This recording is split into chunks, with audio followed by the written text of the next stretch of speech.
Have you always wondered how to work with the public sector in the UK? Then that video is going to be for you. Hi, my name is Lucy and I'm a procurement specialist working in the UK. In today's video, we are going to see how you, as a business owner, can work with the public sector. Let's crack on. So the first things you need to know is that when buying goods and services, public sector organizations are following a strict process. Depending on the amount they are going to spend, they have different regulations to follow. So the first step for you as a business owner is to understand where you are going to fall.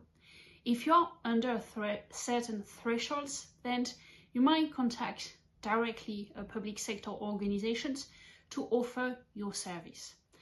But if you are over that threshold, and I will put a link in the comment, you might have to follow that stricter process. So what is it? So when a public organization is going to spend over £25,000, they are going to have to follow a certain type of regulations. And the more money they spend, the more stricter the process is going to be.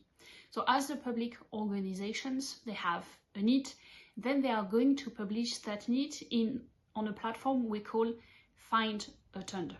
And your job as a business owner is to go on that platform and look for opportunities. So if you are looking for public sector opportunity, you need to go on a website we call Find a Tender.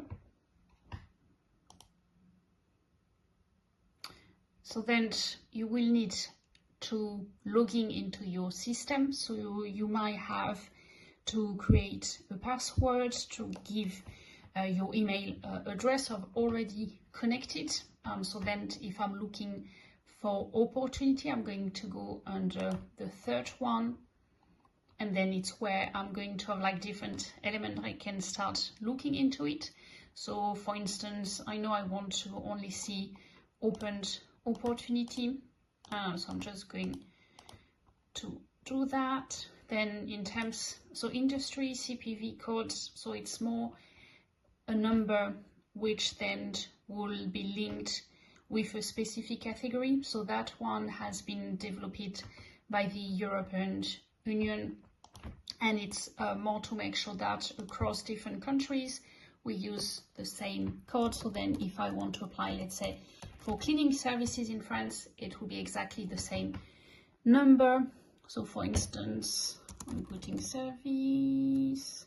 So let's say I do street cleaning services, then I have my number and I click add the CPV. So then I can start seeing some opportunities. Then I can put additional filters around contract locations, for instance, the value, if there is like date, range, that type of things. Then I can put update result. So I've taken another example as cleaning street services wasn't the most popular. So I'm going to give an example on Connect to Work, for instance.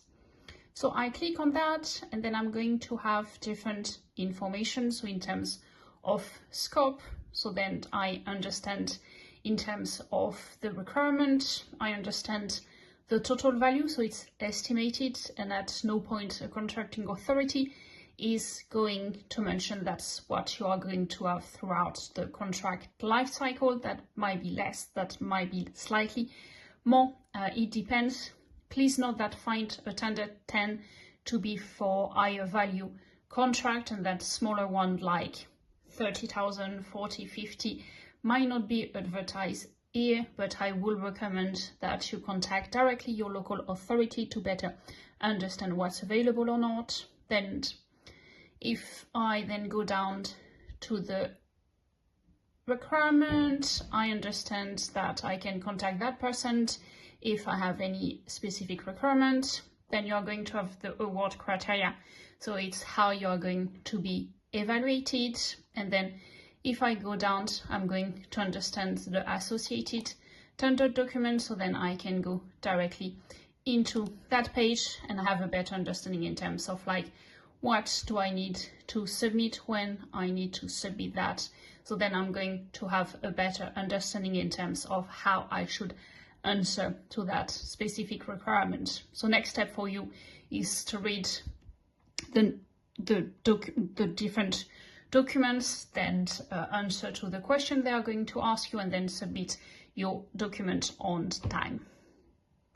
Once you have registered on Find a Tender, you are going to receive notifications based on the alert you just created. Then your job is going to monitor these notifications and answer when there is such a notification.